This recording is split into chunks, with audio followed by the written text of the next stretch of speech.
Thank you, everyone. It gives me great pleasure to welcome Ms. Zia Mody to the gathering here for the commencement lecture. Ms. Zia Mody doesn't require any introduction, but before I start, I just want to mention that my name is Nigam. I know most of you have met me already, but I just want to mention it again. My name is Nigam. I am the registrar here, and I'm actually very happy today to be here and introducing Ms. Zia Mody before she starts talking to you. As you know, Ms. Mody is one of India's foremost corporate attorneys. She began her career at Baker McKinsey before she moved on and started her own chambers, the famous AZB and Partners. I'm sure all of you are aware of the great work that they do. Zia is widely acknowledged in her corporate expertise. She was ranking #1 in Fortune India's 50 most powerful women in business in 2018 and 2019, and has been a member of a number of regulatory and advisory bodies. As a law student and as a law practitioner, before I went into academia, I was and I remain a big fan of her work, and more importantly, her legendary work ethic. She's one of those people who have set standards in corporate expertise and diligence that few have matched in the past.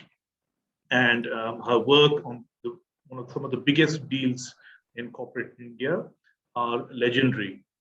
Today, in this talk, I would request her to perhaps look at the following aspects of legal education. One, how is legal education meaningful for the students? We would love to hear from her perspective. And the other aspect I thought perhaps she might want to look at is look at legal education, how students should do and look forward to in their legal education from her perspective, from her years as a law student and a young legal practitioner. So I thought if she could say a few words about this to the students, they'll love to hear from you. We have a great bunch of students here who I'm sure are happy to be here and listening to you. I thought just to structure the talk, I thought we might have you talk for about half an hour, and then we'll see if there are any questions, and there'll be a Q&A at the end of it. So over to you, Ms. Mody. Thank you very much. Zia, please, Nigam. So thank you. Pleasure to be addressing all of you. As you can see, I have white hair. You guys are raring to go. So few words of wisdom, and take it from the point of view of a 65-year-old lawyer who's basically gone through your journey, different, but definitely gone through your journey. So all of you start, or most of you start. I know there are some LLM students as well on this call. Most of you are starting a 5-year journey at what is undoubtedly, one of the top, if not the top institutions for a law school to be in. And it's important that you just don't worry about only your CV all the time, but you worry about how you are developing as a human being and how you are shaping your mind to be ultimately what is any good lawyer's goal, lawyer plus. Okay, just being a lawyer, frankly, after a while is not good enough.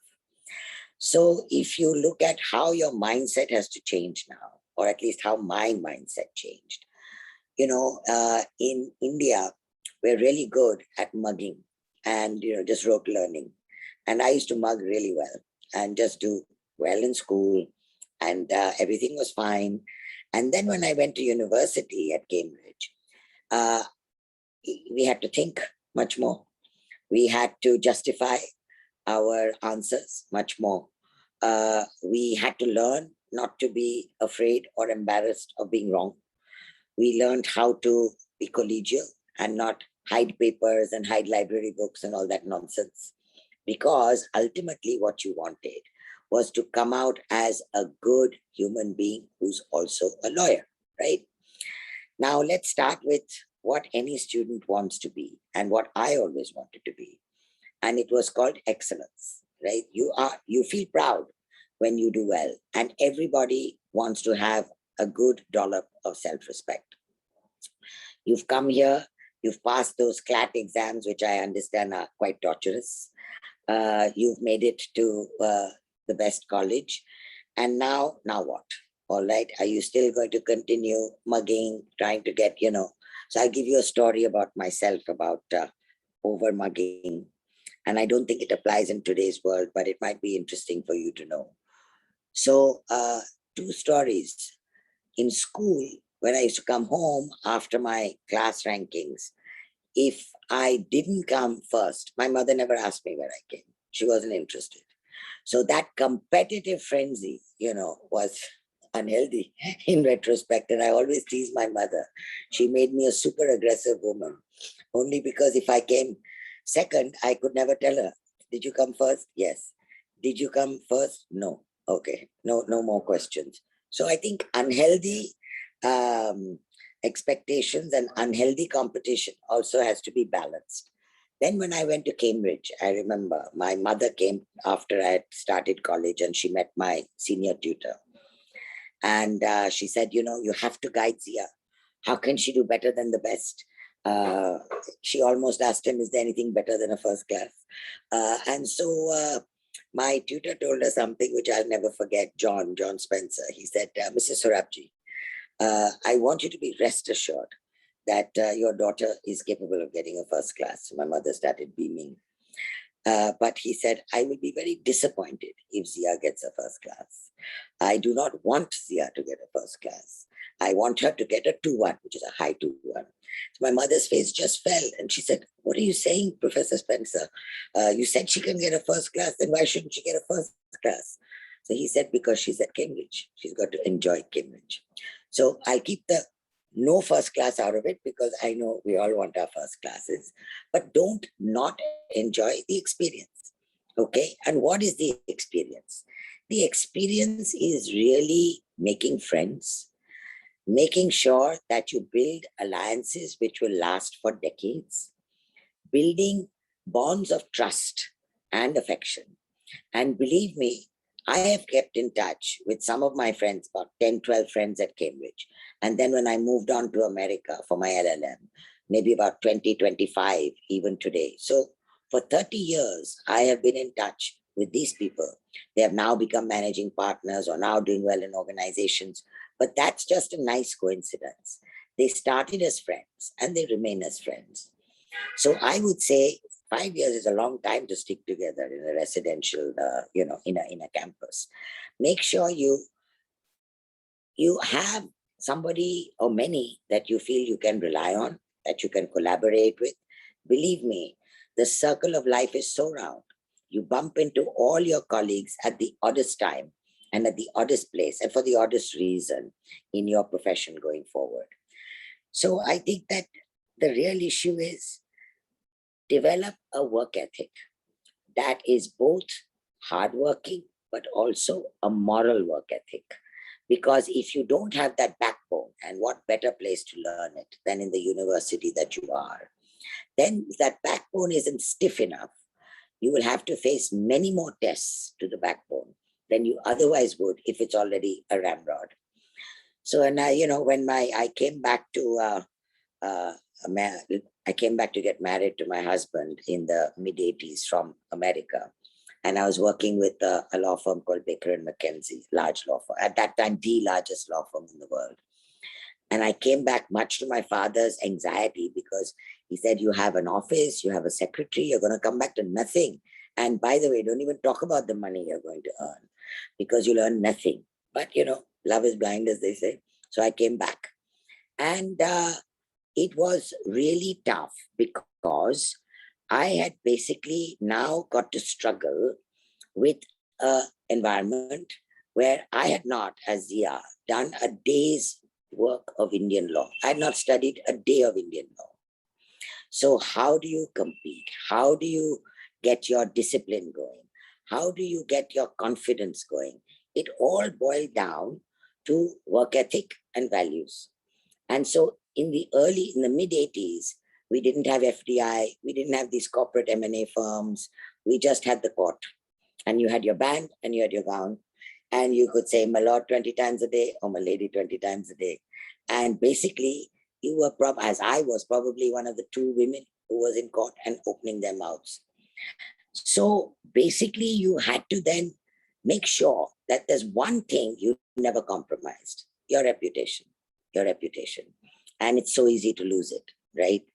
So my father again used to guide me and say, you are an officer of the court first and last. Everything else is in the middle. You have to start your case being an officer of the court. You have to end your case being an officer of the court. And what does that mean? That means if you can't hold your ground and if you can get pushed around by aggressive clients, then if you haven't developed that backbone in the earlier years of your career, you can compromise. Small compromises, we all do. Big compromises, we regret. So as my father always used to tell me, clients are necessary evils, darling. Don't worry about them. You just make sure you are an officer of the court. When I used to go to court. So nowadays, when I do my M&A practice and I'm sitting in a room, and whether it's my side of the table or the opposite side of the table, if they get too irritating, I just repeat my father's story. And then I say, newsflash, you're not even necessary right now. So behave yourself, or you just be pure evil and you won't have the benefit of my guidance. So you have to develop a persona where people expect nothing but the right thing for you to do. It comes slowly, but it comes surely. But provided you hold. Do you lose a few fights at times? Do you not do as well as you think sometimes? Do you lose out in the race sometimes? Of course you do. Of course you do. But, frankly, that's okay.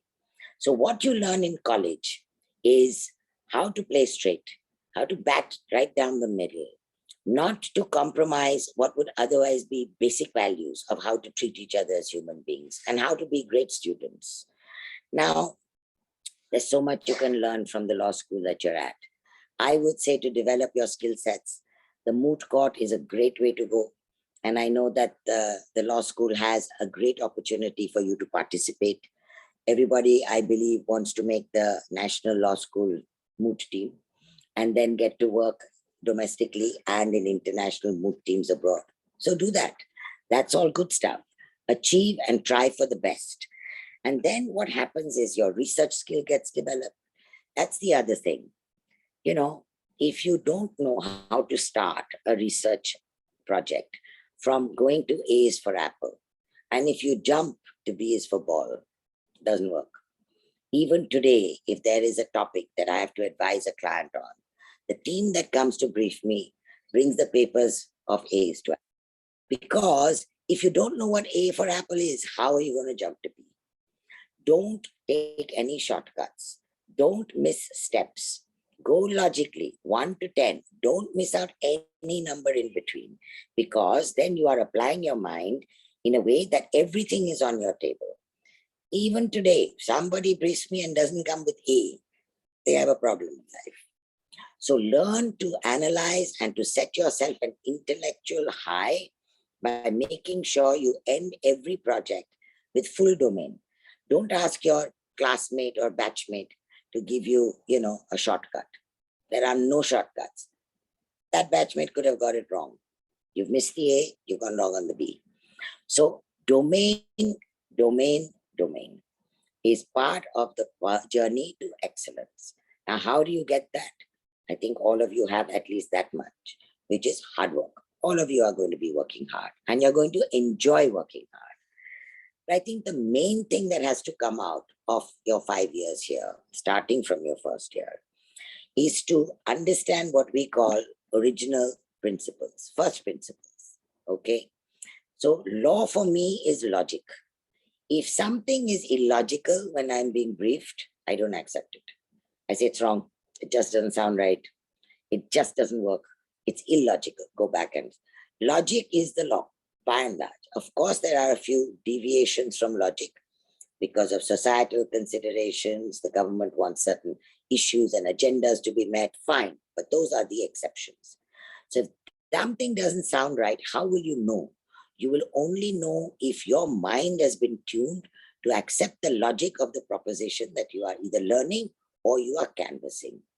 So logic is very, very important. What is the one thing that keeps us all going in this profession? Because you work so hard. You will always be working so hard. I know there's a work-life balance expectation from all of you, but believe me, it does get compromised quite often in this profession. She's a jealous mistress. Don't let her be less possessive.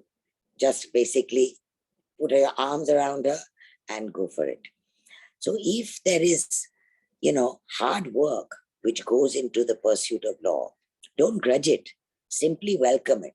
I know as a first year who was at Baker and McKenzie, if I didn't have a hard day's work, I would literally sit in my partner's room and refuse to move till he gave me more work. Because when do you suck up learning? Only in the early days. So as you start your journey as a first year, remember, the more you can absorb, the more your first principles will develop and the more your ethic will develop. What does this all lead into? Which keeps you to sustain being a lawyer and wanting to be a lawyer. It then becomes the passion for the law. If you don't have passion, why would you continue such a demanding career? Today, if you look at life 20 years ago, law was not such a sought after profession. Today, in your first year, you can earn a really decent sum of money, which you never had the opportunity to earn 10, 15 years ago. So it now becomes a mainstream profession for you to thrive in and for you to grow in. Don't take it for granted. Don't take it because I've got great grades, I'm sorted.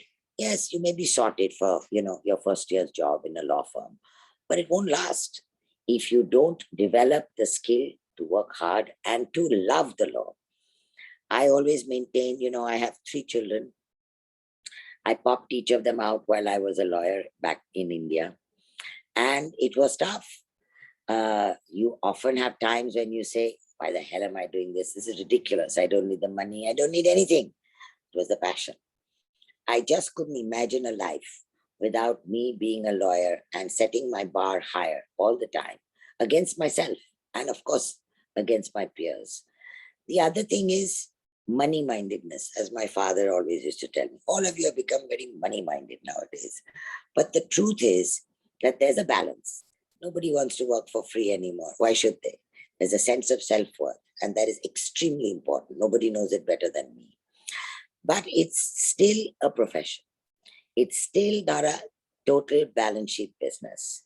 And the profession is why you want to be there, because you value what you can give back to society. A good lawyer and a great lawyer can achieve amazing impacts on several societies. My father passed away recently, and we got about 4,000 or 5,000 emails from people all over the world. And the one thing that I took away is that he could shape and leave an imprint on the Constitution. He could mold the future of judgments. And why? Because he felt that that was his duty. So maybe that's the other extreme, and we won't have too many of those, but aspire to impact society. As a lawyer, it's not difficult. It just depends on what you're willing to do to get there. Now, for the girls especially, and I'm so sorry, Nigam, but we always end up taking more girls than boys generally in the beginning. So you boys have to compete and do a little better every year. But, the message I have to the women is that life is tougher for us in terms of sustaining our profession. We have, like it or not, other important duties and tasks and lovable tasks that occupy our lives. How do we sustain that? How do we not give up? How do we hold on to our dreams? It's only passion. So if you are not that committed to the law, you won't be able to last the long ride. So learn in law school, love what you're doing, to understand. So, when I came back from America, and I didn't know Indian law. I was panicking because I had to argue in court. So my father gave me my initiation present, 42 bare acts. That was his present to me when I started the law. And I said, come on, Papa, what is this? He said, don't read any commentaries. The minute you have a case which deals with any part of any law, these are the 42 bare acts. You pick up the bare act, don't open your brief till you've read the bare act cover to cover. Don't forget to read the statement of objects. Don't forget to read when the law was passed and why. Don't forget to read the background for the amendments that you have to argue. And once you do that, you have context. So don't flip from one to another unless you've got your basic groundworks really, really right. So that comes the study part. Then you have, I believe, great stuff going on in law school, even culturally. You've got a festival every year that everybody loves to enjoy and engage with. You've got guest speakers that your faculty brings down for you to learn from. I know that in the early years of law school, Professor Menon used to ask me to come and talk to the school, and Mr. Nariman used to come, and my father used to come, and it's very inspirational for you. And that's the opportunity that this law school actually gives you. I think that, ultimately, I believe that Sudhir plays good cricket and probably did cricket at law school as well. So, you have the chance to do sport. I think that you can enjoy life. There's definitely so many things. Since I didn't go to your law school and since I wasn't in a 5-year campus, I can't speak, but it's not just studying from what I hear. That's the other thing. It's liberal arts. It's combined with liberal arts. And that's the best degree you can ever get because it's reading, it's English, it's good poetry, it's Shakespeare. It makes you a well-rounded person. And why is that important? There is a senior advocate who passed away recently called Ashok Desai. And I used to be his junior in several matters. And suddenly in the middle of an argument, he would just start relating a story which had absolutely no relevance to the case at hand. He just started talking. Then one day I asked him, I said, Ashok, why are you just relating these nice stories in the middle of the matter? Saying, you see, the judge was against me. So I had to distract him with a nice story. But you don't get those nice stories till you know those nice stories, right? And that comes from just having a lovely liberal arts background, being witty, knowing how to extract the right anecdote at the right time. And that means basically engaging in things other than just law. It's not only your academic CV that matters. So when we look at, as AZB, when we look at youngsters, and we realize that, talent is the only way that any law firm will survive, the best talent. We look very much at what else they do other than study. Of course, your score is good and important, but it's more than that, right? It's how are you going to come in? Are you going to bond? Are you going to be part of a team? Are you going to be collegial? Are you going to want to have some fun with your colleagues and, become friends? And that only happens if you are interesting. If you're a boring person, you'll have less friends. Very simple. If you can laugh and joke and engage and share on things other than law, you become, basically a much more rounded, enjoyable, friendly, passionate lawyer. So these are the things that I've learned along the way. For you to study, you study much more than I ever did. You have all these trimesters, then you have these projects. Just too much for me. But you have to go through it, right? And you guys are much better at studying than we were. We had these 6 books on our table and we had to dog-ear half of them, and it's much better now. So you are much more efficient. So do that. It's important. But don't stop at only that. That's my clear message to all of you. Be lawyer plus. Enjoy the school. Enjoy the faculty. Why is Bangalore Law School the best? Because of the faculty, right? It doesn't just drop out of the air. You don't get a #1 placard, which you can just pull down from the sky. People have invested in the institution. People have given their lives to the institution. And they have a legacy that they want to pass on to you. What makes the faculty prouder than great students who become great lawyers, frankly? That has to be their aspiration. Otherwise, why are they sweating their butts off? doing their best and giving you a sacrifice on the financial front as academia, for sure. So these were some of my thoughts, and happy to take questions if you like. I think I've given my 30 minutes of Gyan. Thank you, Zia. That was great. I've actually been jotting down stuff that I find particularly fascinating. It was lovely to hear you, and I was really struck by some of the phrases that you used, and I think our students must remember this as they go ahead in their law school. You said develop a persona such that people expect you to do the right thing. I think that's a really, for me, a very powerful phrase that I think students should remember. And the other thing that you said towards the end, which was that law school makes you more well-rounded, makes you learn a lot of different kinds of stuff, makes you, in short, interesting. And I think an interesting person is always a better fit in any team that they go to. So that was a very interesting statement you made, and I agree with that.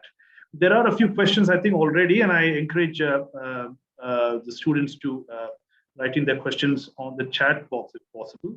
That might be easier for me to pick up.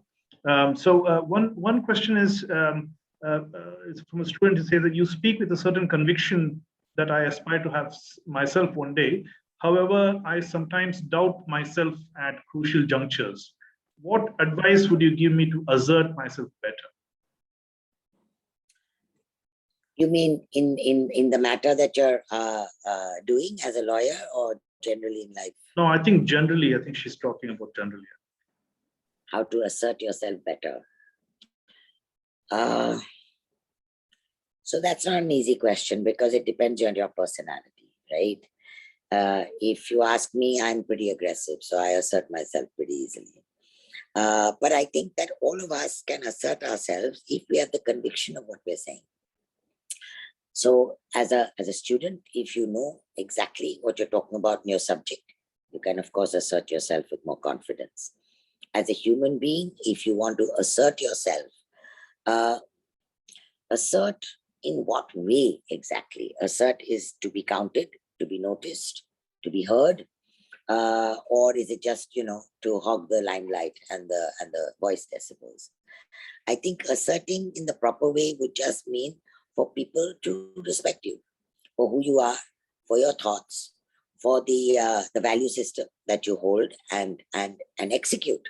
So it's all very well to say, I'm honest and I'm this and I'm that. But in law school, I believe it's pretty easy to be caught out if you're cutting corners.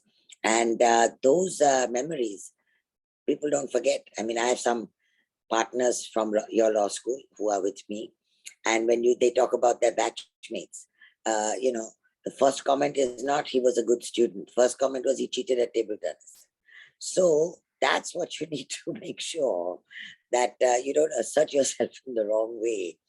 And you just become a quiet, confident, mature human being with all and develop and start developing leadership qualities from the time of law school. Yeah, thank you. There's an interesting question here from another student. Question is, and I think it's a question about the kind of circumstances and ecosystem that we live in today. So the question is, with so much injustice around us, how do we keep faith in the system? How do we not become cynical is what I think the student is asking. A good question. So I don't think the system works too well, especially the court system. But I think by becoming cynical, what do you achieve, right? You're not going to make it better by complaining about it. I think that what you need to do, what I've done, for example, or what I keep thinking about and making little suggestions to the right people is, for example, I think that the delay in the judicial system is solvable. Okay, we keep sort of berating ourselves about it. We have 3.2 million backlog, this, that, and the other. Okay, we have it. Now what do we do about it? So I think if you pick up one thing that bothers you and really bothers you, there could be 10, but pick the one and basically see what are the small steps that you can take to being a solution provider, a problem solver. What is the associations that are already there, which are doing what you would like to do? Don't reinvent the wheel, attach yourself, contribute to the strength of what is already there, and take it one step further. So I think for me, advocacy has become a passion now. If I see laws making no sense or judgments just having, not gone the right way, I try and find ways to correct that in my own way. I'll speak to a regulator. I'll maybe have the firm write a paper. I'll engage on a committee. So that's my gig at my age. So just find something that you think you can contribute to, and do that in addition to your daily chores and routines and profession. Right. Somebody has picked up on your comments earlier on literature and the liberal arts. The question is, I have a fear that amidst all the rigors of the academics, she's already heard of the law school reputation, I suppose. So fear that amidst the rigors of the academics, how does one find out space to pursue literature and the liberal arts that you were talking about? Any specific ways or good practices to do it? No, it's just time. The enemy is always time for a lawyer. As I always say, if there were 28 hours in the day, you would still find it short. So you just got to make the time, and you've got to then start loving reading the books. Right. So yesterday, for example, I finished my work at about 3:00, and I thought, okay, I'll just read a few pages and go to bed. I didn't go to sleep till 6:00 because I was so engaged, and it was not literature, I must tell you, it was management articles and stuff like that, which I read it. But it, something has to just catch your attention and make you feel curious, liberated for having done something like that, and learning from what you are doing apart from law. So if you read Shakespeare, you understand the tonality of the phrase, the nuancing of the thought process, and you bring that back into the law when you argue, especially, right? So I think that whatever works for everybody, just take what works for you. If you don't like reading poetry, don't read poetry. If you like reading, regional literature from all around the world, do that. You like documentaries, look at those, but learn.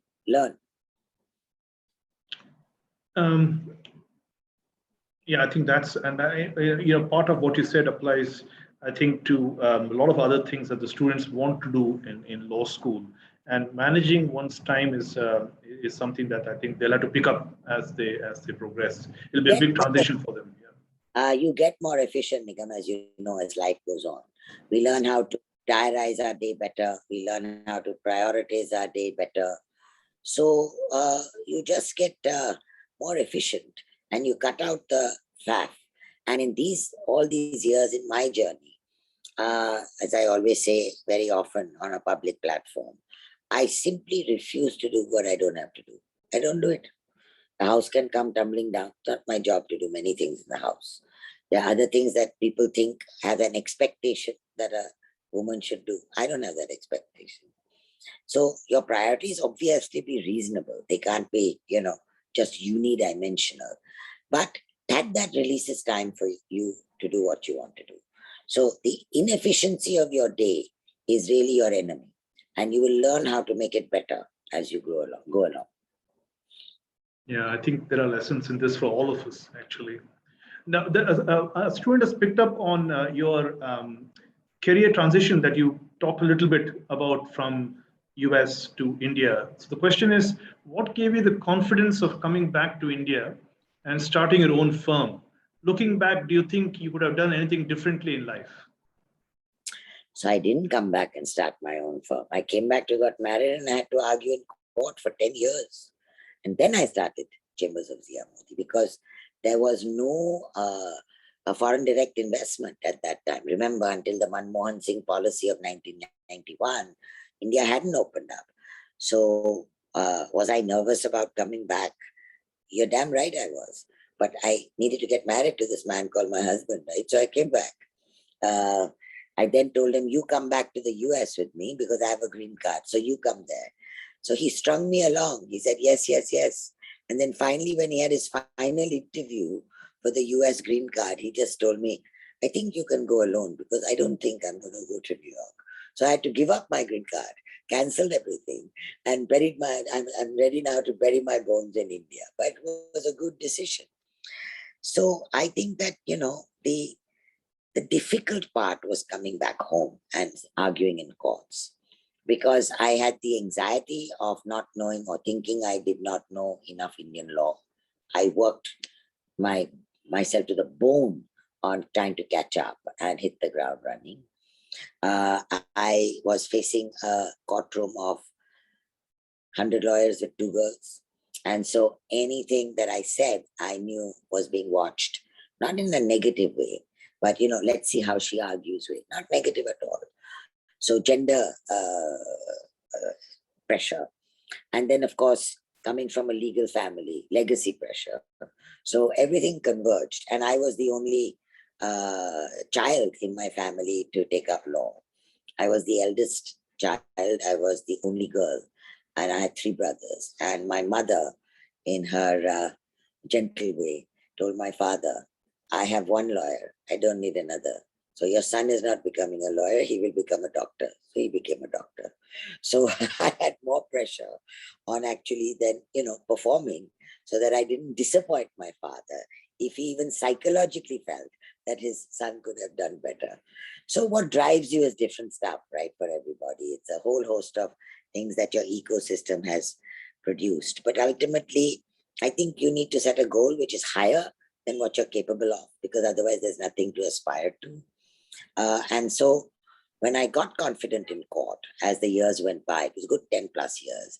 And then when India opened up, then, there was just so much work coming my way from all my friends at Baker, from other law firms, from clients, that it made no sense not to morph back into my corporate world that I was doing in New York. And as any litigator will tell you, and as you will see when you do internships with the counsel, if you are in court, you have no time for anything else, right? The judge is supreme. The judge is always right. The judge has to be convinced.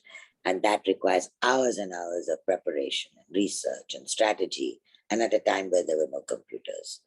So I used to start from the 1905 quinquennial digest, have it all put out on the table, physically look at each subject matter and see where it has been. There was no shepherdizing.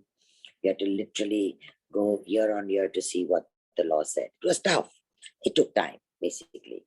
And so there was no time to continue to be counsel. And then I morphed back into being corporate, and we started the chambers with 12 people. But let me tell you, if there's a major litigation even today in the firm, I jump right into it and say, tell me. And then I give my 2 pennies worth. So my partners always laugh, saying, just wear your badminton come. Why are you doing this? But the cut and thrust of litigation has always been my adrenaline. Today's world, I just don't have the time to prepare a brief, but I know that.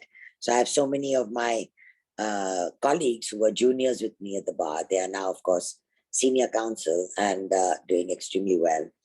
And I always tease them if they say I'm too busy to appear, or they're on the other side not being reasonable. They said, no problem. Shall I put on my band and gown and come tomorrow to court? Even though they know I'm joking, they know that if I push to it, and that band and gown is in my room 24/7, every day. It never leaves my office room. There's one at home, and after my father passed away, now I have his gown right in front of me.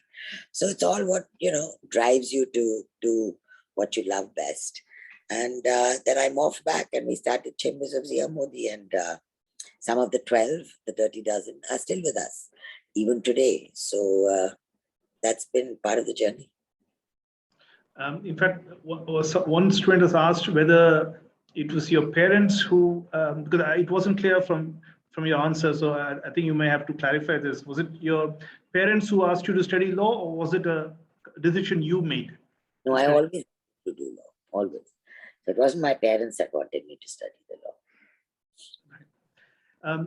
There's a question which I think is worth ruminating on a little bit, which is that the student is asking that, I think this is a student who's just getting into law school, so they're asking, law school looks extremely intimidating to me, exacerbating our insecurities at times. So how do we make sure that we don't feel that we don't belong here? It's up to you. Make friends. You belong when you make friends. If you stay aloof, if you stay as a loner, you think you're better than the best, you don't want to share, you want to be over competitive, then it will be intimidating and lonely. The best way to cut that out is to make friends and have your colleagues be your true advisors and not compete in a hostile, negative way with them. The only way you relax in a campus is if you network, meet more people, and stay with those people and be loyal to your friends, and not let it be sacrificed on the altar of I have to beat, I have to do better. Of course, you do your best. That's good enough. Today as a again, what do you get kicks out of after you finish law, right? You get kicks out of being a great lawyer, a young lawyer. So from an AZB perspective, what do we want all these youngsters to have? Curiosity, a willingness to say that I'm willing to learn at any time, and then to expose them to the mind-blowing deals that you can do and therefore learn from them as well. I mean, you can do a Reliance Geo, you can do an Ambani settlement, you can work for the Tatas, you can do Tata Orlando. I mean, every law firm has marquee deals and you like to be part of them. So there's an excitement about that, and that gets built up as you are approaching your 5th year. And then you start looking at, what sort of career do you want? Some of them want to go to court. And that is an absolutely fabulous path to take. I think that litigation can never let you down as an experience. And you can jump into corporate from litigation. You can't jump too much from corporate to litigation. So that's my advice. Yeah, and I think, in fact, that was a very important point, I think, of departure here. Is that I think it's really important that students build communities and are part of communities in law school. And I speak from my own experience as a student at the National Law School many years ago. I think I would have been much more isolated and insecure if I weren't part of a larger community of students doing various activities together. So I think that's quite important and a very important takeaway from the answer that Zia gave just now. There's a question about practice, by the way, from the students. It says, with regards to building upon past work rather than reinventing the wheel, did your chambers do anything differently compared to other firms when you first founded your chambers? Were you unique in some other way? I think absolutely, because there was no startup like us at that time. You had very well-established law firms.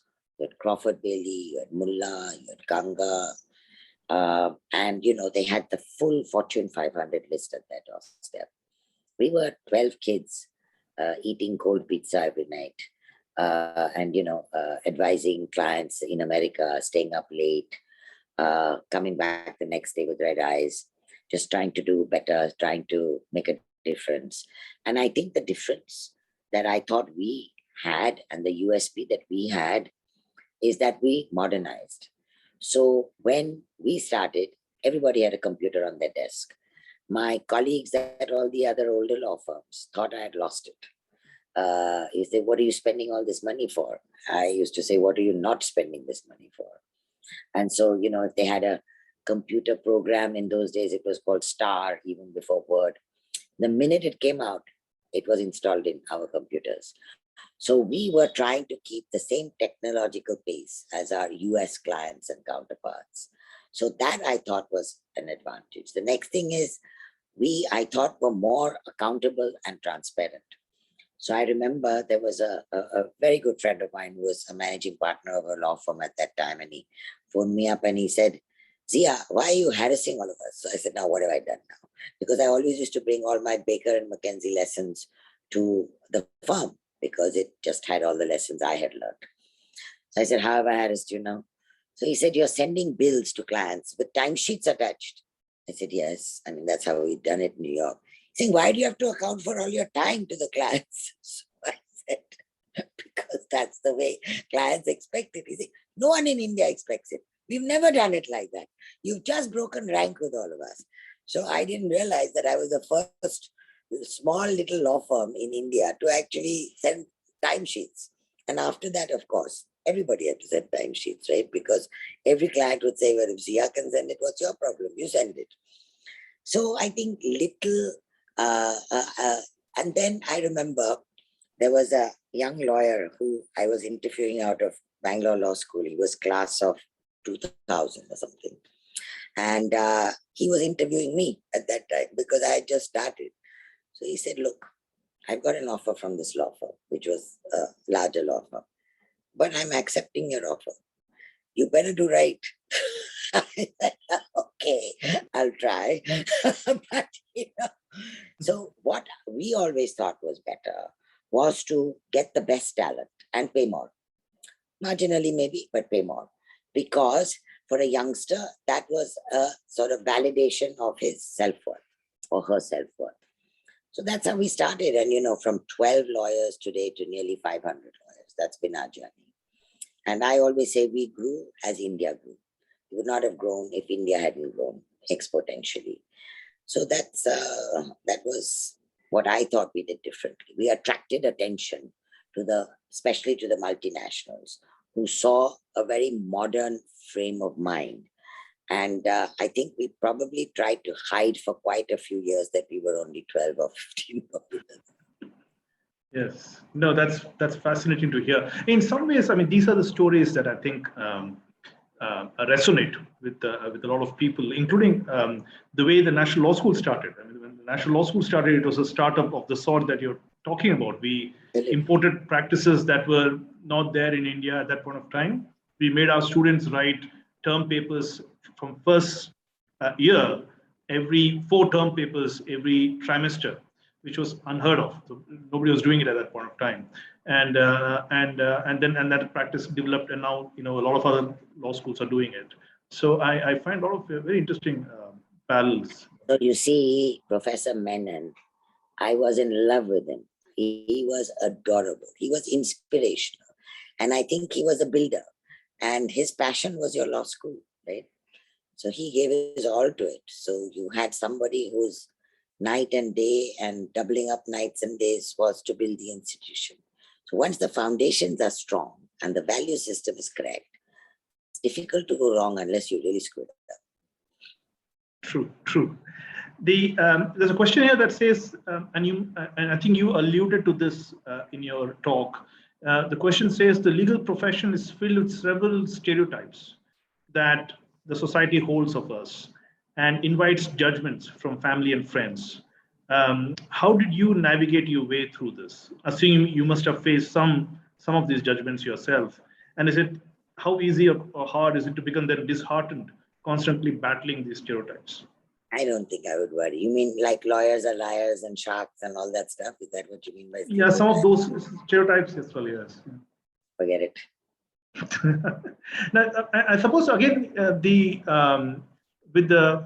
with law schools and the legal profession democratizing in some ways in the last 20-25 years, those stereotypes have also kind of slowly faded away. So yeah, law firms are much more institutional than before. If you look at a 20-year path, there are several new law firms. They're all doing well. They've grown. They've become more corporatized, if you like. There are processes. So everything's developing and there's a lot of influence. People are picking up best practices from global law firms, bringing them back to our country to do better by the firm itself, by the people, by the experience. So, earlier we used to be a sort of a adjunct back-end office for the foreign law firms, in the sense that they would hold the pen for everything. And if there was the section 28 of the Contract Act, say, you'd send a paragraph.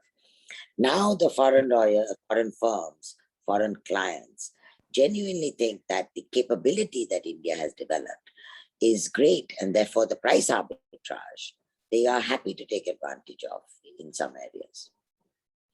Yes.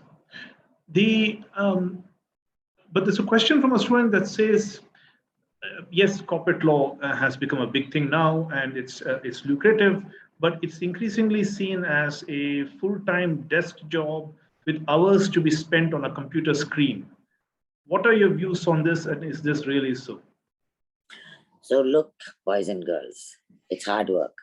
You don't like it, Don't pay the rest of the 4 years of your tuition. Okay. It's not a lark. It's not something that, you have an entitlement to click off your computer at 7 o'clock. Don't go in with that approach. You won't have the passion. You won't be able to sustain. We won't be the best. It is hard work and it is at a desk. And, you can go out and have a walk and come back and spend the weekend if you can, playing a little bit of tennis or whatever. But in the beginning, it is hard work. And if it's hard work, guess what? Be happy. Somebody is not giving you enough work, you're probably not good.